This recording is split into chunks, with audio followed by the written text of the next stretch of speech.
The following podcast is a deep, shallow dive production. And you're gonna love it. Okay, let's go.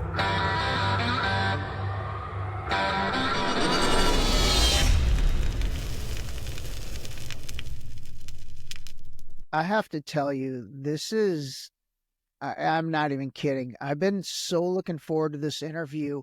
Me too, bro.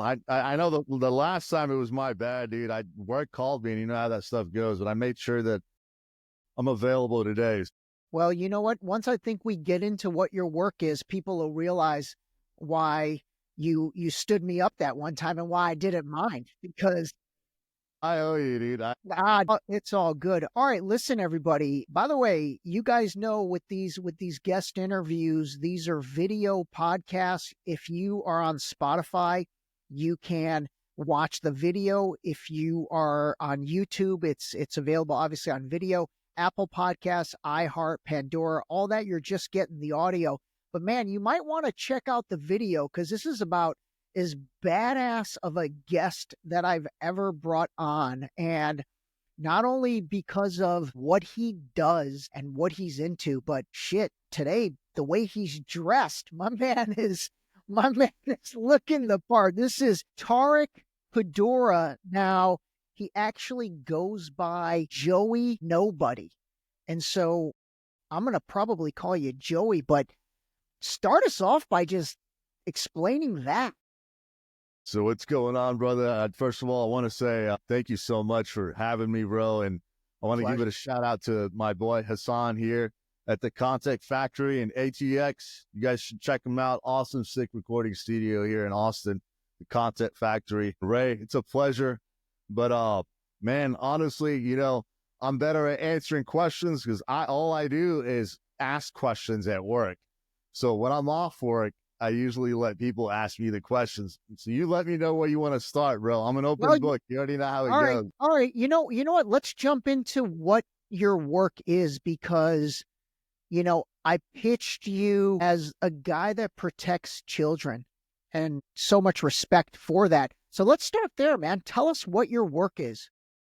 So, man, honestly, I kind of fell into this, you know, just to backtrack a little bit of how it all started, you know, military, got in a little bit of trouble in the military, got kicked out, went into government contracting. I was an interpreter, did that for 4 years. Then I got into law enforcement in Texas, here in Texas. And, you know, started in corrections, did patrol, worked gang unit, narcotics, did it all, man. And then I was like, you know, I want something that I was passionate about.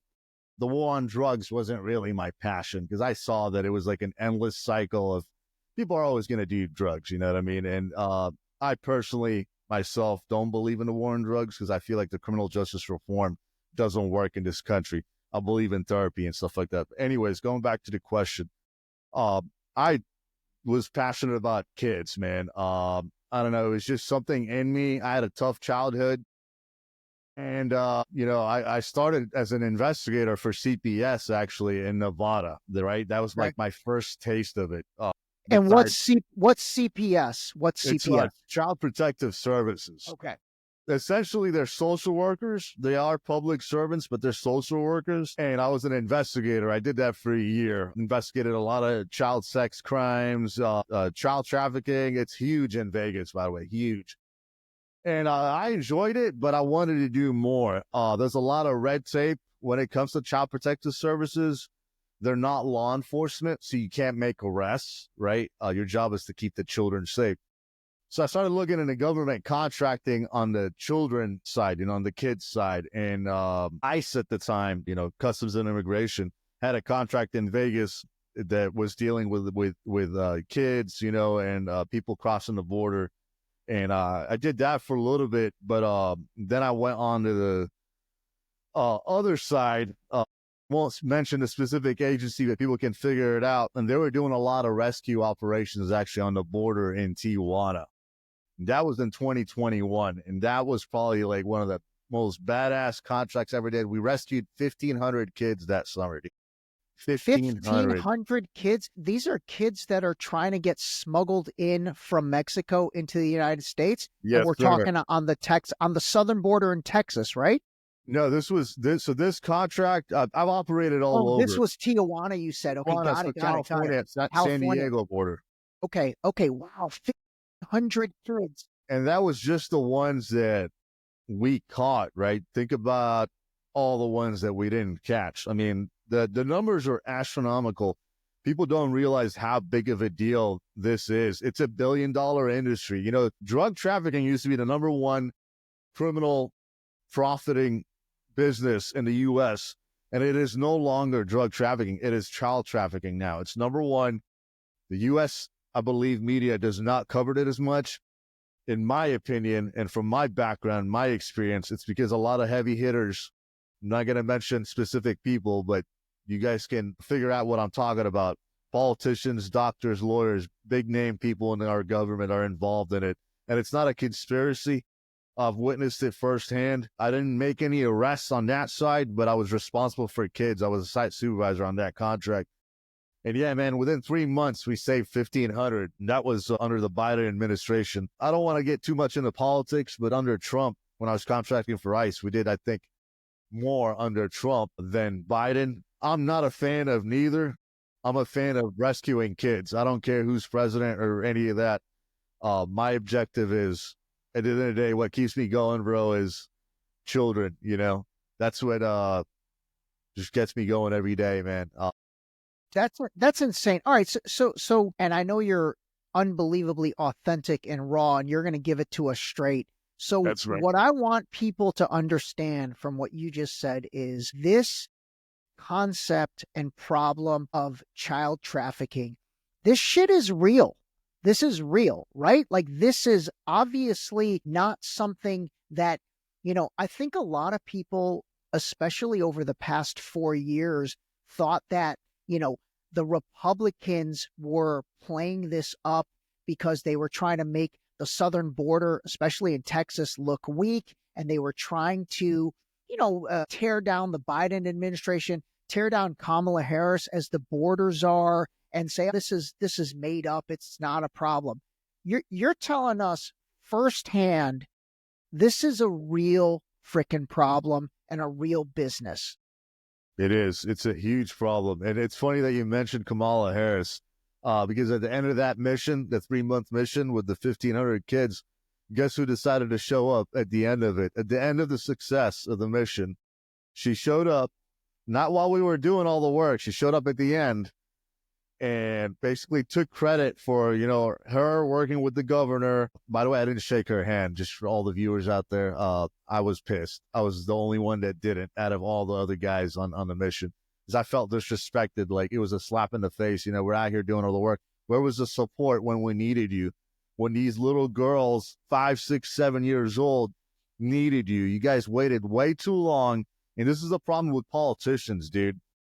Because they'll do a job for 2, 3 months, right? And then say, hey, look, we're doing something about it. What about the rest of the year? I mean, yeah, who's rescuing kids right now besides us? I don't see anyone doing it. I'm hoping Trump actually follows through with what he's saying. He's saying he's going to bring it to the cartel, and he's going to fight the cartel and start charging everyone that traffics children with felonies, straight up felonies. Right now, believe it or not, a lot of them get slaps on the wrist for trafficking kids, man. They'll either get deported or you'll get like 6 months to a year. That's not enough. You're trafficking a freaking child. People that have marijuana get longer sentences than that. It's crazy. Where did these kids come from? Are these all Mexican kids, or are these kids from all over the world that get moved into Mexico and then Mexico to the United States? Believe it or not, a small percentage of them are from Mexico. I personally saw kids from Ukraine, Russia, China, India. I mean, you'd be shocked, man. I'm talking about like kids from overseas, the Middle East. You see it all. A lot of South American countries, Honduras, Venezuela, Guatemala, you know, a lot of those like poor third world countries. And unfortunately, man, they get caught up in this because what the cartel does, they're very smart. Okay. The cartel is not stupid. You know, a lot of Americans think, oh, you got all these wild Mexicans, you know, with plate carriers off Amazon and, you know, fake fake machine guns and all this stuff, and they don't know how to dress. They don't know what they're doing. No, dude. They're very well organized. I operated in Mexico, in Guadalajara. Those, especially CJNG. A lot of people, talk about Sinaloa because of El Chapo. Yeah. But the dangerous ones are the Jalisco cartel, and I've encountered them firsthand. These guys, I mean, I could get into the story if you want, dude. I was down in Guadalajara doing surveillance for an agency that I will not name because right now the DEA is not allowed to operate there. So clandestine operations are conducted in Mexico, basically just surveillance, right, on the cartel, what they're doing, where they're going, all that stuff. And I was in a little town. I don't want to mention the town, but it's a small town outside Guadalajara. And I was staying in a hotel, and come to know it, I was in the bar downstairs. It was like around 9 o'clock, unwinding after, working all day. I get surrounded. You can't make this shit up. I turn around, and I get surrounded by fucking 3 Sicarios in the bar of this hotel. They close the door of the bar. The bartender's in on it, by the way, and I'm assuming he's the one that tipped them off, right? They're like, you got this guy, he's heavily tattooed, he's not Hispanic. I understand Spanish, but my Spanish isn't that great. It's workable, but they know that you're not from there, right? They surround me in a bar, dude. This was, I want to say like two years ago. I'm talking about 2 years. Yeah, around 2 years ago. And they speak English. They're like, hey, what are you doing here? You're American, huh? And I'm like, I already knew what was going on. I'm unarmed, sitting in a bar. They probably just drugged my drink, and they did, by the way. They drugged my drink. I feel it hitting me. And I knew we're trained. From my background, I'm trained on what to do in situations like that, especially in a foreign country with no backup. Shout out to all the law enforcement, but you want to talk about having big cojones, go contract for some of these 3-letter agencies in foreign countries, unarmed, by yourself, getting drugged in a bar, being surrounded by Sicarios. That's one of the craziest things that's ever happened to me in my life, I would say. It's definitely going in my book. So what happened? What happened in that situation? Around me, right? And I'm like, all right, I feel the drug because it was my first rum and Coke. I won't even drink Bacardi and Coke now because of that shit. It was a Bacardi and Coke. They drugged it. It had like, I want to say PCP, a combination of PCP and Rufalin. Rufalin was so that your body can't react. The PCP for your mind to keep going. They do that. They give that combo to people that you see getting tortured in those cartel videos. That's how they stay awake. They can't move around when, they're like torturing them and cutting body parts and all that shit. That's how you see in these videos. These guys are like still alive and going, but can't defend themselves. It's that. So the PCP, I don't even know what that stands for. So the PCP, it controls your nerve system, right? So it'll keep you going, but the Rufalin, it'll keep your mind going. It's like a strong upper, strong upper. Okay. Like the people that have insane demonic strength, and I don't know if you've seen those police videos where they're like 3 cops are tasing the guy and he's still getting up and attacking. It's stronger than meth. Wow. And it comes in liquid or powder form, small amount.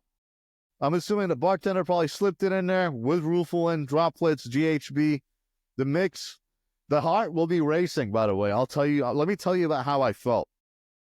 Not only was I scared because I'm surrounded by 3 Sicarios in a fucking bar in Guadalajara by myself, right? My heart, it felt like I was going to have a heart attack. It felt like I consumed 10 Red Bulls, but the Rufalin will shut your body down. So essentially it's like GHB, right? Got it. It's a form of GHB.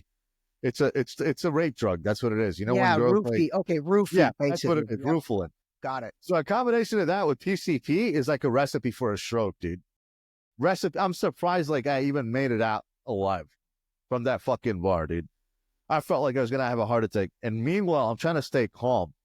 At this point, I'm sweating. And I'm trying to stay calm. I'm using my training. Yeah. I've done a lot of training for situations like that.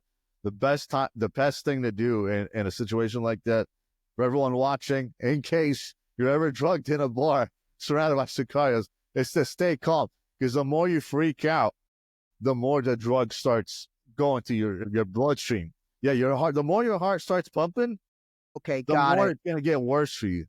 So the best part, as hard as it is to stay calm. So these guys surround me, right? Going back to what happened to me. These guys surround me. I stay seated. I don't even get up. I don't show a reaction because I know what's about to go on. If they wanted me dead, I would have already been shot in the back of the head while I was sitting at that bar. That's just plain and simple, dude. They don't mess around. They'll kill you, right? They don't give a fuck. They'll kill you. They surround me. Hey, what are you doing? You're American? I'm like, yeah, I'm American. First thing they say, are you DEA? No, I'm not DEA. You look like you're DEA. You have all these tattoos, got the mustache going. You're not one of us. Because, down there, you're either DEA or Cartel if you look like me. Yeah. And that's it. If you look like me, you're either Cartel or DEA. I'm like, I'm not DEA. They start going through my pockets. I'm like, my phone's in my right pocket. My wallet's in there. I'm like, if you guys want to verify who I am and you don't believe who I am, I'll tell you who I am. I'm conducting surveillance. I'm not here to arrest anyone for an agency. Okay, I'm a contractor. I'm a private contractor, so I'm not that agency officer. I don't want to name the agency, but I'm not an officer for that agency. I'm a contractor down here just doing surveillance. Feel free to call the embassy. They'll verify who I am. They're like, all right, we'll be right back. They grab my wallet. They take my driver license. One of them goes out. The other two I have two guys. They're armed right away, but they don't have their weapons drawn. They have it in their waist to let me know, don't do anything stupid because we'll kill you. The guy goes out and makes a phone call with my driver license. I'm like, all right, I know what they're doing. They have their own intel guys, just like we have here in the U.S. Like the cartel has their own intelligence. That's amazing. What's that? Go ahead. I said, that's amazing. I mean, people think these cartels are like just, stupid, but they're probably highly sophisticated with probably technology that's as good as what anyone else has. So I'm sure they're running your ID through their database. And then who knows, maybe they're tapped into our database. Who knows? All right, go on, well, go on. This is amazing. Funny story is, it's funny that you say that. So they contact our guy in Mexican intelligence, bro. I'm talking about government. The cartel has the guy on speed dial. He talks to them. He's like, yeah, Tarek Kudura. Yeah, he's not drug enforcement agent. No, we don't have that on file. However, he is a contractor. He works in intelligence. They even were showing this because he came back later and he's like, all right, yeah, what you told us is the truth, but here's what's going to happen. You're going to go upstairs, pack your shit up, and the first flight out of here leaves out of Monterrey. You're going to fucking fly over there, and then from there, you're going to go back home, and you're never going to fucking come back to Guadalajara. I'm like, yes, sir. Yeah. That's it, dude. Fucking got up. They gave me my phone, my wallet. They followed me all the way into the hotel lobby. They're like, we know what room you're in. Have a good night. At this point, bro, like, I'm barely, like, walking because that drug, the Rufalin, is fucking hitting me. Yeah. But what's keeping me going is the PCP, because if it wasn't for the PCP, I'd be on the floor. I'd be like a vegetable, dude. I would have been on the floor. So you ended up getting out of there, right? Yeah, bro. Yeah. And, I tell this story. I've told the story before, and a lot of people say that I'm extremely lucky to have walked out of that bar alive. And I think the only reason they let me walk, bro, is because I was honest and I was calm. That's the only thing. If I lied to them, I would have been dead. If I freaked out, I would have been dead. So my training came in handy.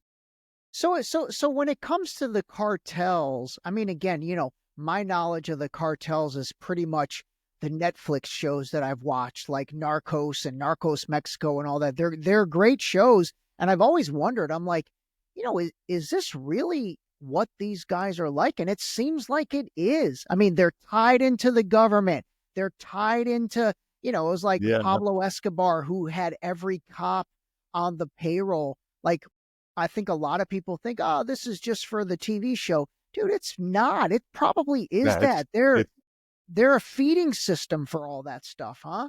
Dude, they're well connected even with our government agencies here. It's not a conspiracy, I can tell you firsthand.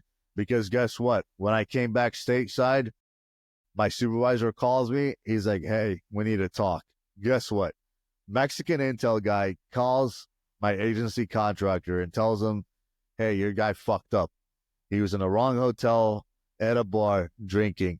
Usually I don't drink when I'm on those kind of when I'm working, I don't drink.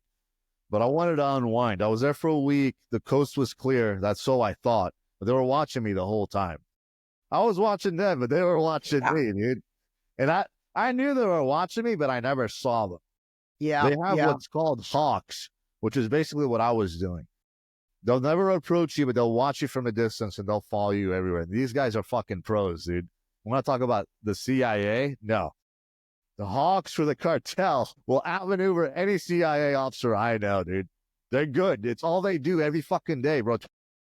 And then among these different cartels, I mean, it's not like they're all one big team, right? Like they hate each other. They're probably hawking each other. It's a serious turf war like you see on the shows. That's legit as well, huh?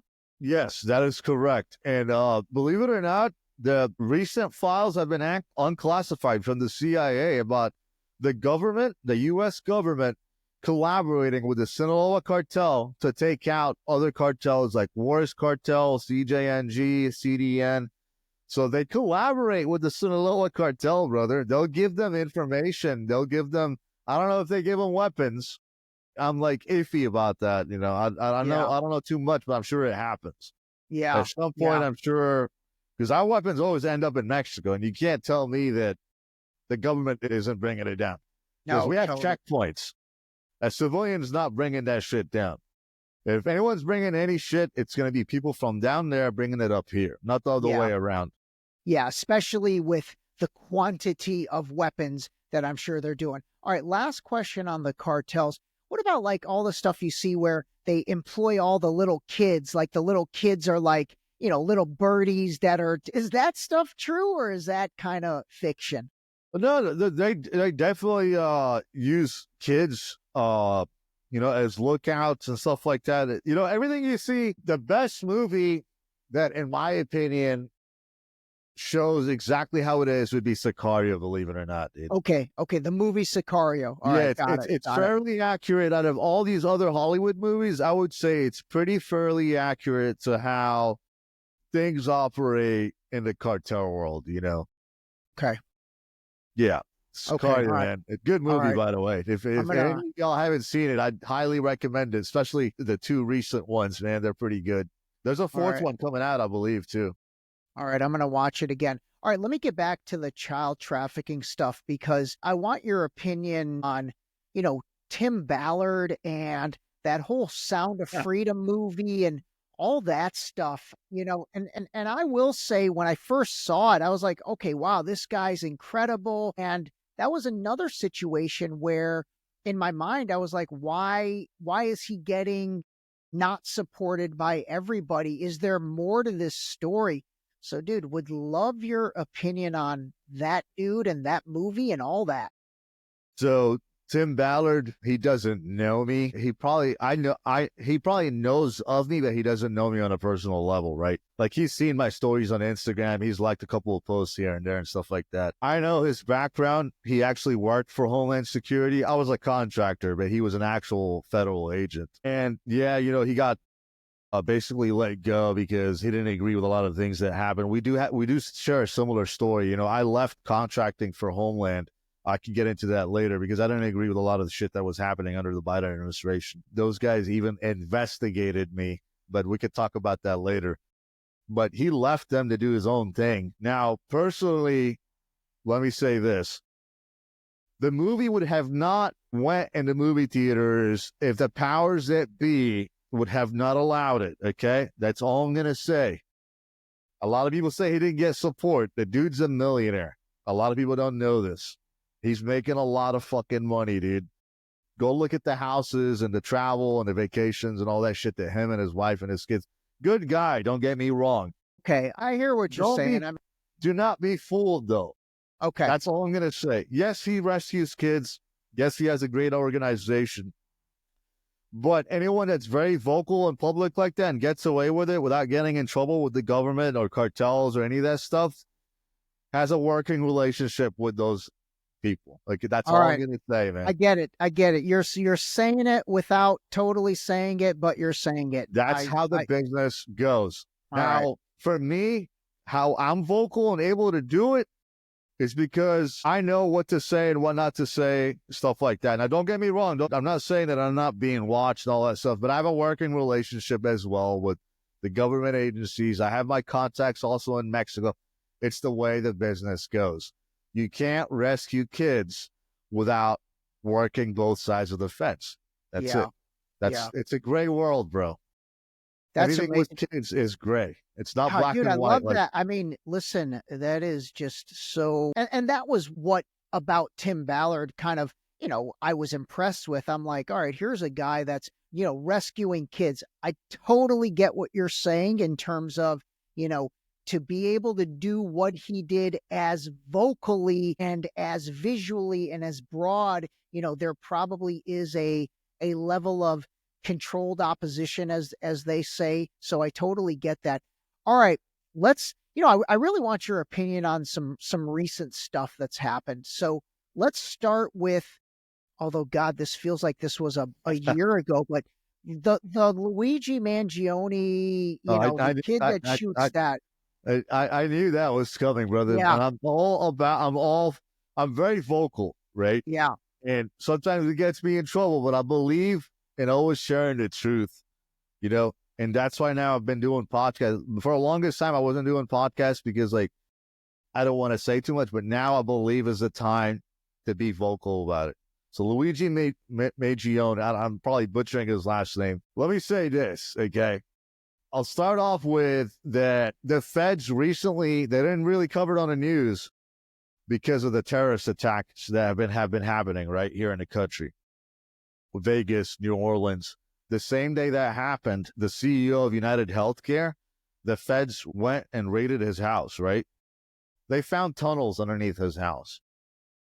This isn't on the news, but you can Google it. There's articles about it. And we're talking about the CEO. The CEO that just got killed recently. Okay. Oh, the dude that got Brian Thompson, the one that was killed? They raided his house because there was allegations that he was affiliated with child trafficking. And guess what? There's pictures of it. If you Google, there's pictures of it online.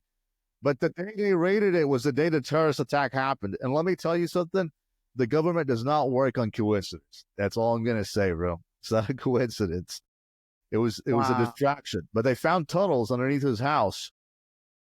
And the manifesto that Luigi had, he had like symbols and some like crazy stuff. It wasn't just words. If you really look at it, he had like symbols and like weird stuff in it, like codes. Yeah. They found those codes on the walls of the tunnels underneath the CEO's house. Holy shit. Yeah, So I didn't hear anything it goes about deeper. this. Like, this is crazy. It goes deeper.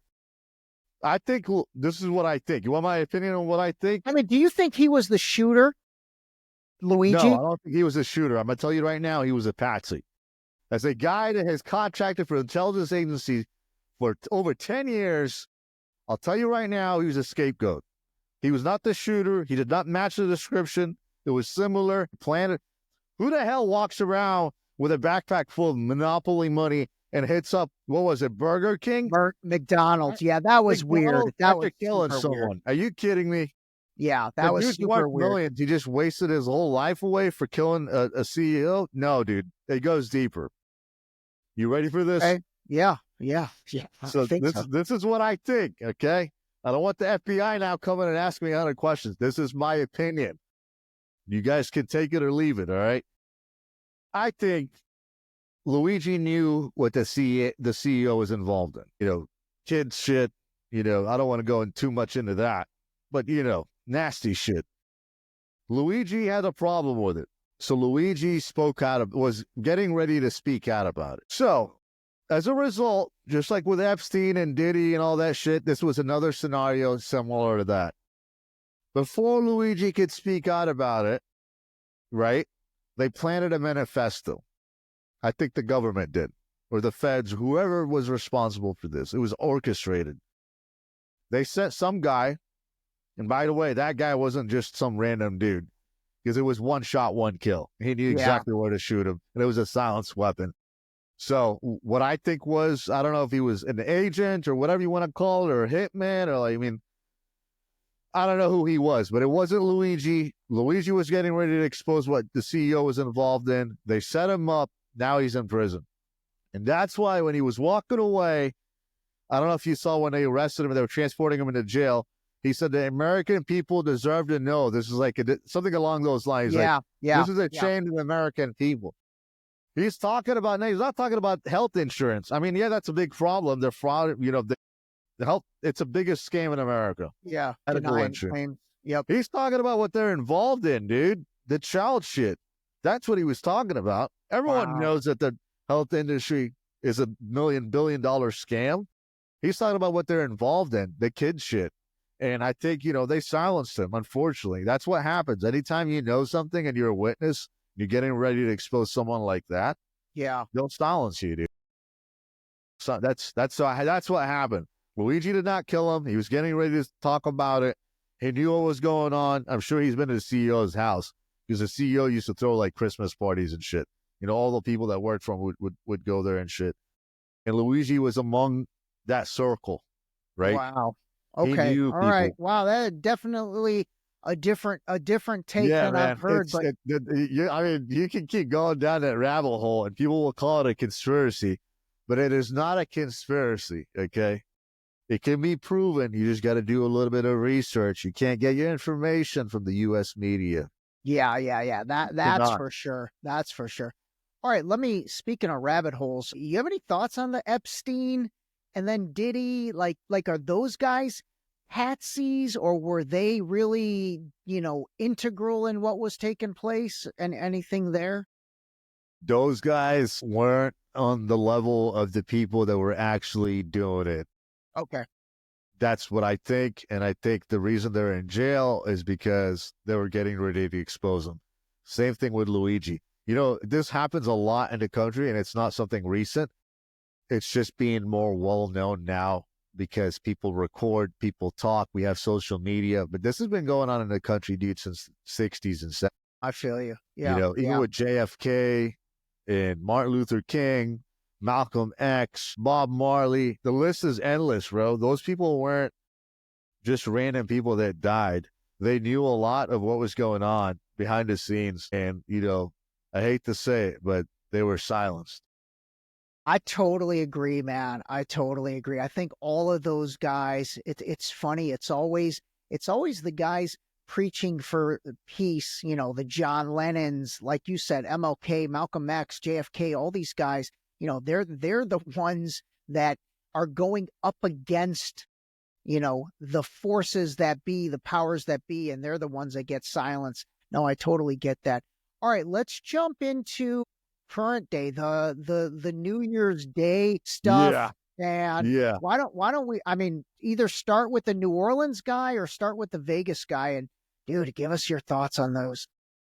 So, like I said before, nothing is coincidental. All right. So people will say, you're crazy, you're nuts, you're delusional.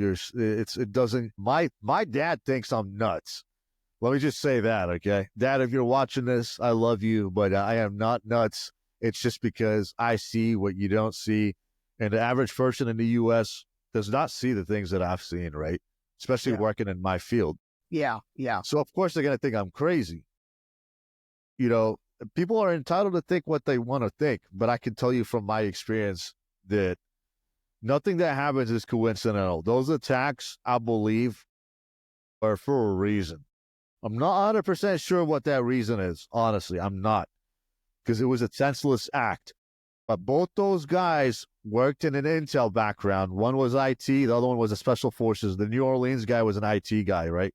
Yeah. He had a top secret clearance. The special forces guy was also a communications guy. He was intel as well. Matt from the Vegas guy. Both of them were stationed together. Both of them communicated. They even proved that they had phone calls prior to the attacks. So those things were set up. Now, do I believe the people that did it was Matt in that car, and was that, I forget his name, Shabazz, whatever his name is, was the guy that fell out of that truck after they sprayed him, littered him with bullets? No, they were not those two.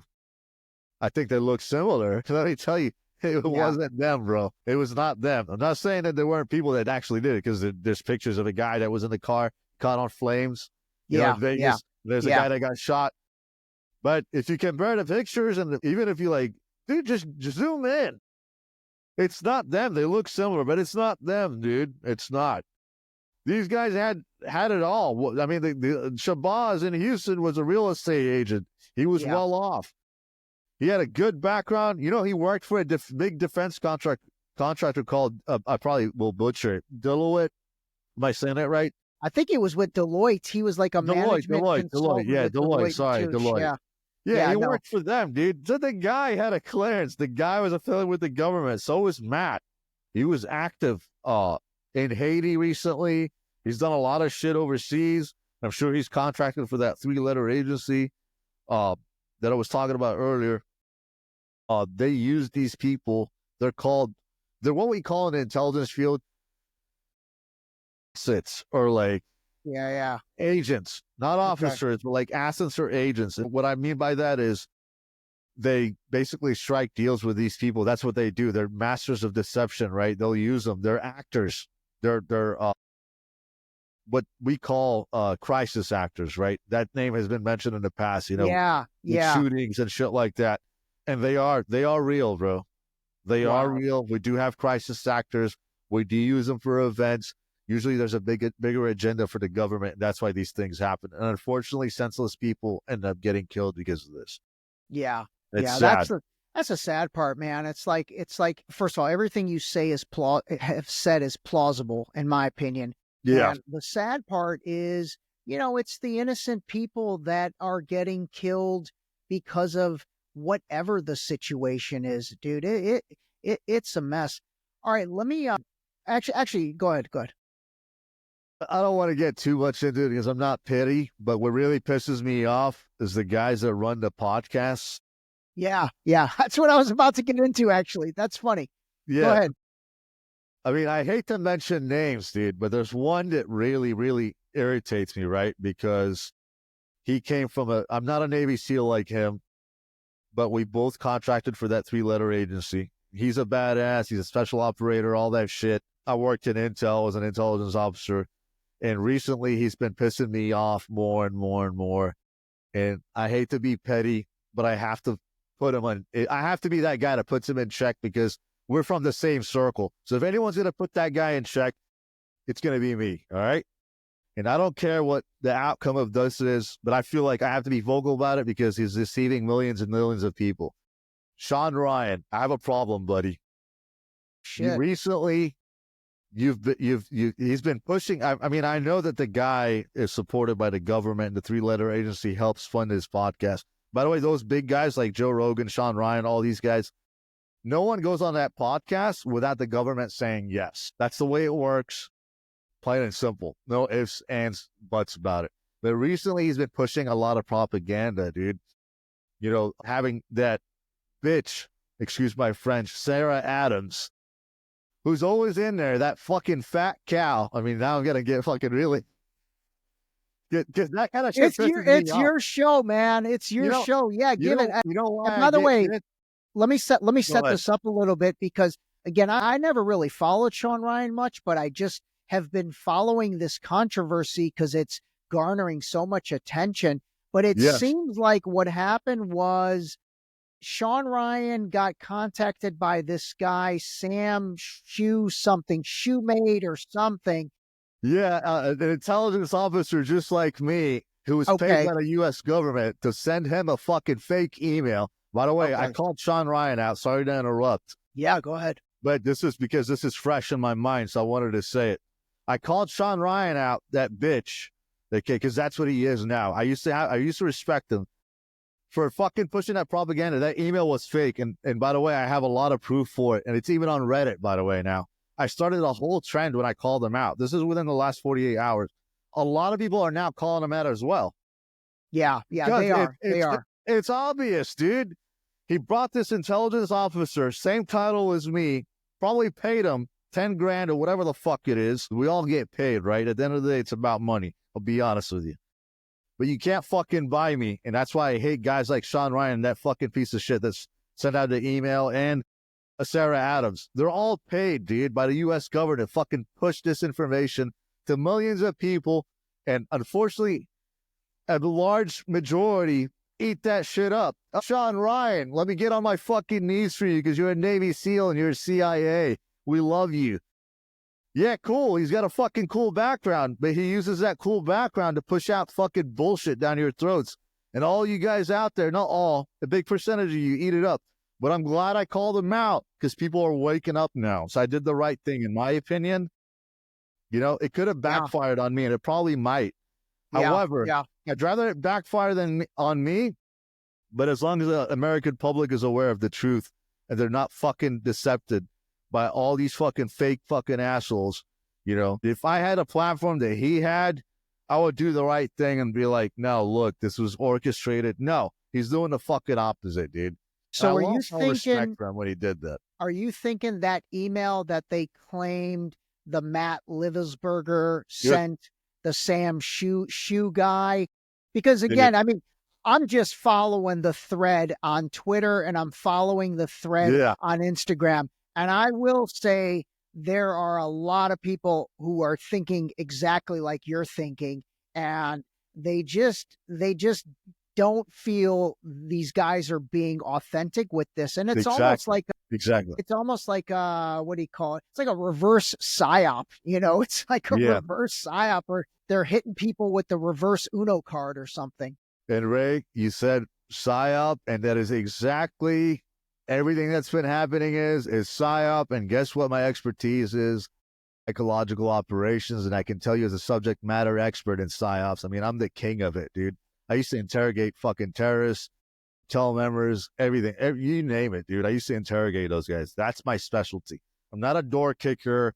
I'm not a badass shooter or any of that. I'm not special ops or Navy SEAL. I'm intel. I'm great at getting into the mind of people, and that's exactly what these fuckers are doing. They can't fucking fool me, and I'm going to be the one that fucking exposes them, and here I am right now talking about it. So, guys, go on Reddit, Google that shit, do your own research. Reddit is awesome, by the way, because there's other guys. I haven't gone on it. I haven't gone on it to look at this. I'll go check out your The reason I like Reddit is because there's guys like me who are actually active right now with the government. I'm no longer active, you know, as a government agent. I'm a contractor, but there's actual active guys that anonymously and professionally post on there proof that email was bullshit. There's a whole fucking thread about it. It's going viral right now. The email was bullshit. There's a lot of indiscrepancies in it. And it magically appeared now after the fucking attacks happened.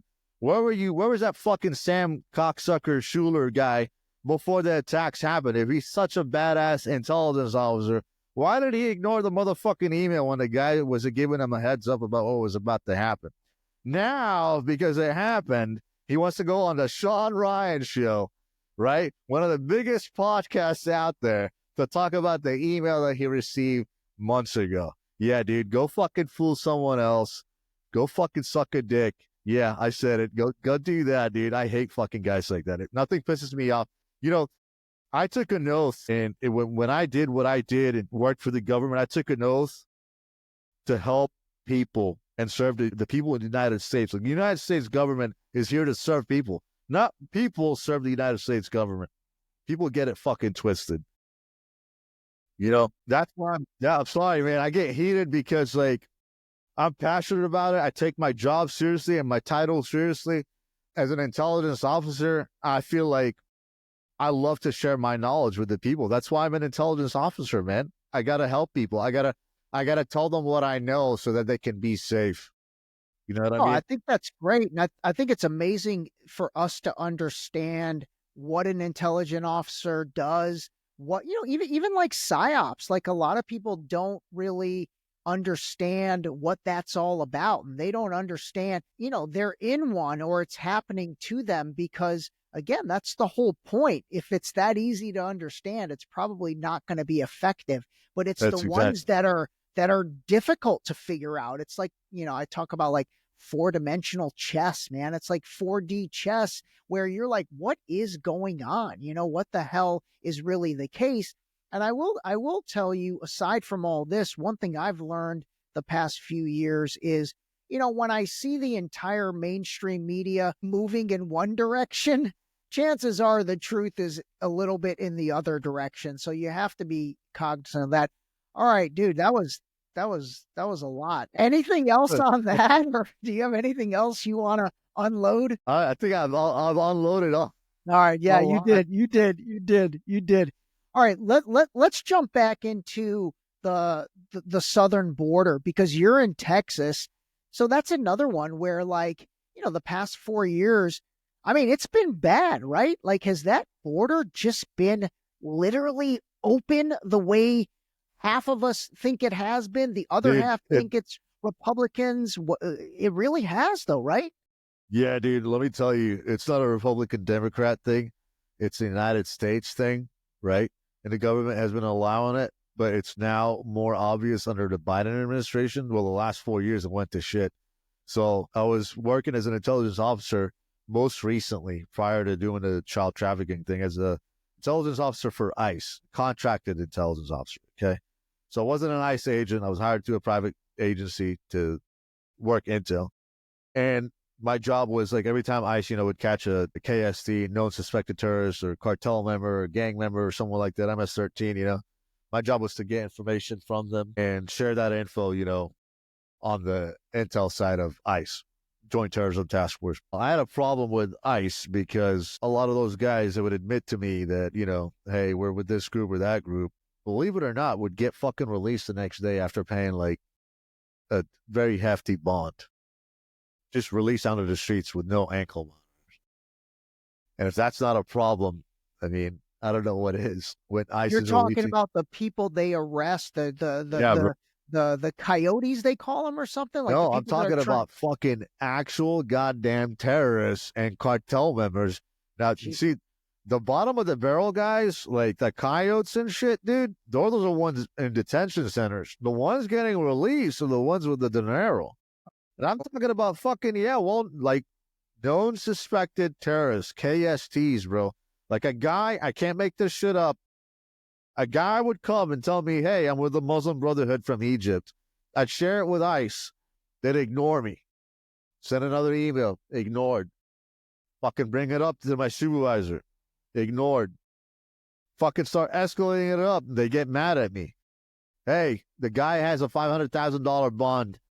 If he pays it, release him tomorrow. What the fuck? I just told you the guy told me that he's part of the Muslim Brotherhood. Oh, it's not our problem. What? Yeah, he committed terrorism in another country. He didn't do anything over here. Once he does something over here, then we'll deal with it. What the fuck? We're Homeland Security. I'm telling you, the guy just told me that he has affiliations with a terrorist group. You're going to take his fucking money, dirty money, probably terrorist money, right? Because we all know most of it is money laundering and arms trafficking and shit. You're going to fucking release him with no ankle monitor out onto the street.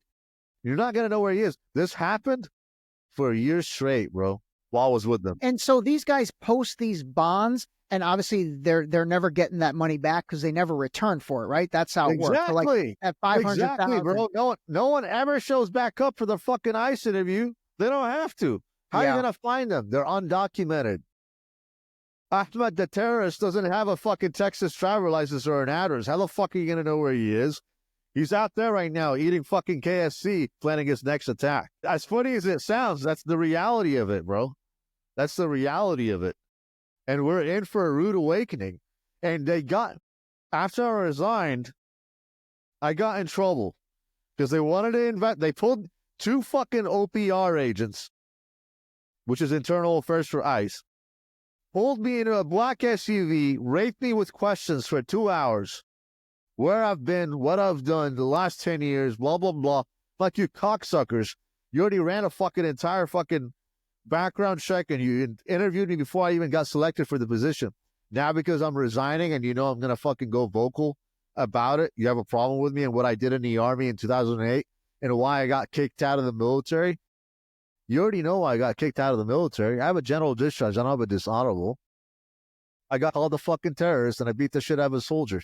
That's it, plain and simple. I wasn't going to fucking carve down to that shit. I beat the shit out of them. They said if I appeal it, I'm going to get dishonorable and get locked up, or I fucking take my general discharge and fucking get the fuck out of there. And I took the general discharge. That's it. Well, it says here that you were depressed and mentally you weren't stable. How do you want me to be fucking mentally stable when I was getting called a goddamn terrorist by a soldier from fucking hillbilly Kansas or some shit? Trailer trash, call me a terrorist every goddamn day. I'm trying to serve my country. This is when you were in, this is when you were in the army back in like I was 2000. in the army, bro. Okay. So I had enough and ended up fucking beating the shit out of them. Oh, Jesus. It's not like it is now. The army now is woke. Someone calls you a terrorist, you're getting fucked in the ass by the military. In 2008, dude, we didn't have the woke bullshit.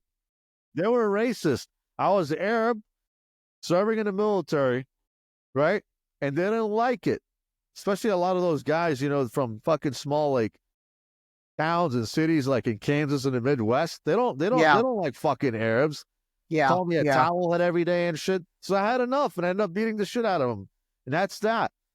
Call me mentally unstable, whatever the fuck you. Guys, at that point in the army, I mean, you guys are all supposedly on the same team, but it's not. It's like right now, bro, even in law enforcement, even on the fucking federal level, there's guys that follow me on Instagram, bro. I'm not going to mention names. They watch my stories, all my posts, never say good job, never send me an encouraging message. I'm fucking saving kids, you fucking assholes. But because I'm not a part of the fucking cool club guy, you know, they're pissed. Why is this Arab doing more than us? Fucking, their racism will always exist in the United States. One team, my ass, bro. And especially among law enforcement, unfortunately, dude, there's a lot of fucking racism and discrimination. They don't like to see an Arab or a Hispanic guy or a black guy do better. Yeah, that's sad, it, dude. That's sad. We should all be on the and I'm saying it right here. It's the truth, man. I've witnessed it firsthand. So do you think under Trump and this like border czar Tom Homan, like is that guy a good guy? Like, do you like him? Do you think we're moving in a right direction? He's a cowboy, bro. I'm not gonna say that I love him, but he will clean house, and maybe we do need a cowboy to clean fucking Biden's shit up. And if he's gonna put in work, he says he's gonna put in work. We're gonna see. Getting ready to go down to the border actually next month. So I'm going to see firsthand if Trump and Tom Homan are all talk or all walk, and I'll definitely be in touch and I'll let you know which one it is, bro. Yeah. But I think we are preparing to go down to the border and bring the fight to the cartel. So let's see what the fuck is going to happen, man. I'm excited. We'll see. What about Ukraine? You have any thoughts on kind of what's going on in Ukraine and that whole war and all that? Is that anything you've ever been involved in? Man, I stayed out of that shit. Me personally, I don't support either side specifically. I definitely don't support Ukraine. If I'm going to lean with one country or the other, yeah, they say Russia's invading Ukraine. Well, so is Israel invading fucking Palestine. But here you are, fucking everyone's kissing Israel's ass. I'm Palestinian, by the way. But going back to that, no, I'll believe I side personally with Russia.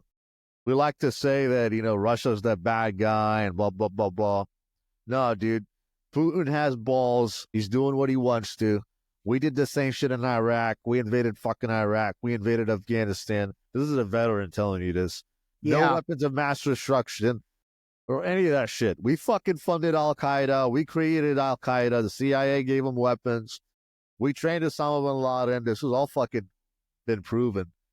So if you want to say Russia's the bad guy, then that's your opinion. But I don't think Russia's the bad guy. That's just... Were you in the military back with when, like 2003, 2004, when we invaded Iraq and Afghanistan? Those were the OG days. I actually enlisted in 2008.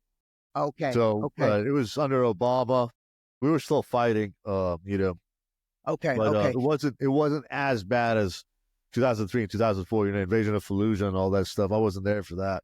Yeah, I mean, talk about a psyop, like that whole weapons of mass destruction, you know, leveraging that. And again, you know, we can talk about it now because we've got hindsight. It's like, dude, there were no weapons. There ended up being no weapons of mass destruction. There's no way you guys didn't know that. But that became what they were able to, you know, really rally the American people, rah, you know, Americana, do whatever you need to do in order to to do what they did for 20 years, Yeah. trillions of Yeah. dollars, Yeah. a million dead civilians. That's crazy. All the soldiers that crazy. fucking died, dude, for what? Yeah. All the For what? soldiers that gave their life for what they thought they were fighting for. That's Exactly. pretty sad now. And I feel like a lot of veterans now, are struggling with realizing what they did, Yeah, and I hard. unfortunately personally lost a lot of friends to suicide because of that. So it bothers me, dude, every day. Like I'd be lying if I said it doesn't bother me. It does bother me. I personally would never re-enlist. And I always tell all the young guys now, yeah, you can be a patriot without enlisting. To be a patriot, you don't have to join the Marines or the Army. Being a patriot is defending your country, training, reading the Bible, going to church, a good fellow man to your, being a good guy to your fellow man, raising a family, protecting kids. That's how you're a patriot. You're not a patriot by going and fighting a war. And I fought wars, bro. There's fucking war as hell. There's nothing glorious about it. If I were to go right now, back into private military contracting, I actually wouldn't do it. Even if they offered me $200,000 right now to go to Syria, CIA was like, hey, we need an interpreter come for $200,000, $300,000. I wouldn't go, dude. I'm done with that shit. I will defend, though, my country from cartels. I will go down to the border. That's what being a good patriot is. Yeah. Concentrate on our country. Stop fucking concentrating on what the fuck is going on over there. We wasted fucking 20 years doing that shit. It's time to focus here. Yeah. And I'm hoping that's what the Trump administration does. Let's see. Dude, this has been amazing. I mean, yeah, I've really enjoyed this. I gotta say, this is great. I mean, anything else, dude? What do you see happening? What do you see the rest of 2025 playing out as? You think it's going to be a smooth sailing, or you think we're going to be in for more Cybertrucks exploding, more New Orleans type stuff, more just, and again, I'm using those as examples, but more havoc? I think that was just a taste of what we were going to get in 2025, dude, and it is pretty scary. That's my prediction, is that the Cybertruck and the New Orleans shooting was very small. In my honest opinion, and this might get me in trouble, but I'm going to go ahead and fucking say it. I predict another 9/11 similar attack in 2025. That's my prediction, and it's very scary, dude. Very scary. That's what I think is going to happen this year. All right. Well, I'll have to be honest back to you, and I've said kind of a similar thing multiple times. I mean, only a matter of time. It's percolating. It's percolating. All right, listen. Take good care of yourself, man. Thank you, brother. Thank you, Ray. Be careful with those Sicarios. I'm trying to figure out of everybody you talked about who's the most dangerous, and God damn, it feels like those Sicarios. You want me to tell you who's the most dangerous and who I'm the most scared of? The U.S. government, not the cartel, the U.S. government. If you guys are watching this, I know the feds are watching. They love watching my shit. They're big fans. That's what I call them. They're fans. They're my biggest fans. They're fans. I love you guys, and I sent you guys an email, but we'll link up later. But I hope you enjoyed the show, guys. Everyone watching out there. All right, Joey. Stay on the line. Appreciate you, man. Yeah, this was. Thank you, man. Thank you for giving me, allowing me to come out here on your platform and talk. I really respect you for that. Most people don't like talking about this touchy stuff, but this is exactly what this country needs. We need to talk about the touchy stuff.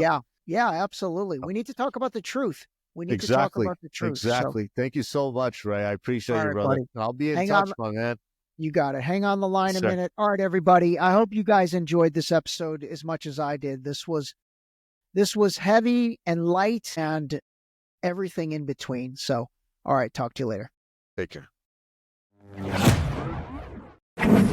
This episode was brought to you by the new book, Deep Shallow Dive Into You, available now on Amazon and Barnes & Noble in hardcover and paperback. Don't forget to sign up for our new mailing list on our website at deepshallowdive.com.